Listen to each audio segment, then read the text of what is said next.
So I grew up 3 miles from the wall to Czechoslovakia and East Germany, a wall that I thought to be impermeable, which was a surprise when you wake up as a child and all of a sudden your backyard is full of black snow.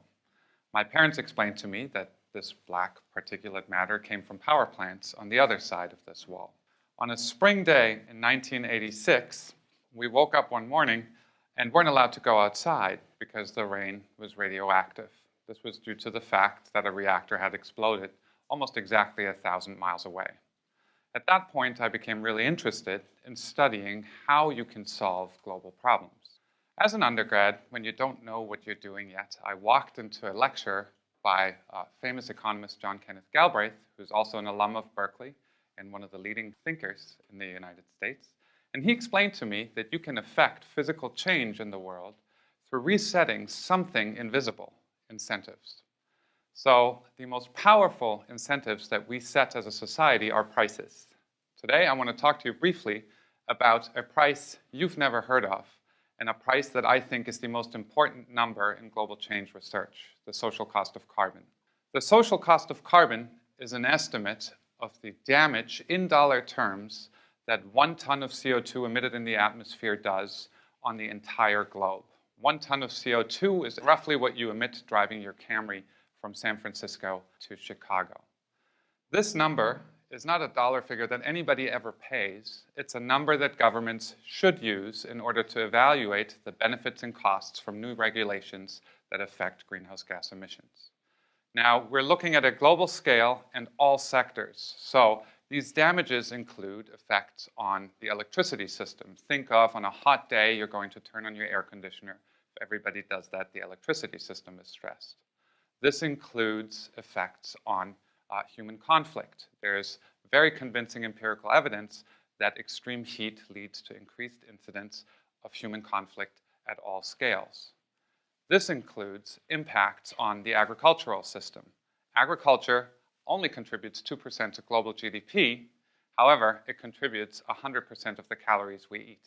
So the impacts of climate change on agriculture are clearly of incredible importance. Now, the Obama administration put together an effort to arrive at an initial estimate of what the social cost of carbon should be in federal rulemaking. They arrived at a number of $42 per ton of CO2. Now, this is, as I said, an initial estimate. What we are going to do going forward is address the things that aren't in that number. A recent report commissioned by the White House, which I was a part of, identified a number of significant additional research avenues that need to be pursued urgently in order to update this number and really calculate the damage from each ton of CO2 that we emit. So what is it going to take? It is going to take an interdisciplinary team of all-stars. It's going to take people with crystal balls that can tell us what a future society looks like over the next 100 or 200 years.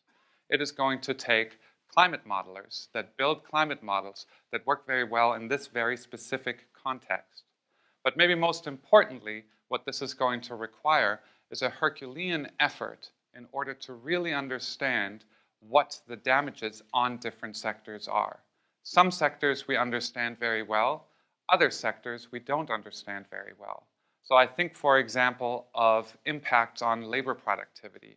I think of monetizing the impacts of extreme heat on school attendance and how well our kids do on exams. So there are a number of these effects that are not in the current number that are certainly important. Now, going forward, what I wish we can do here is fill in the missing piece of the pie. Is it $42? Is it $100? But what we need to learn is what is the true number here in order to come up with the one number that rules them all, the one number that every government across the globe should use. We don't need an effort by every single government. We literally need just one number. And that number is something we need to work on over the next 5 to 10 years. Thank you very much.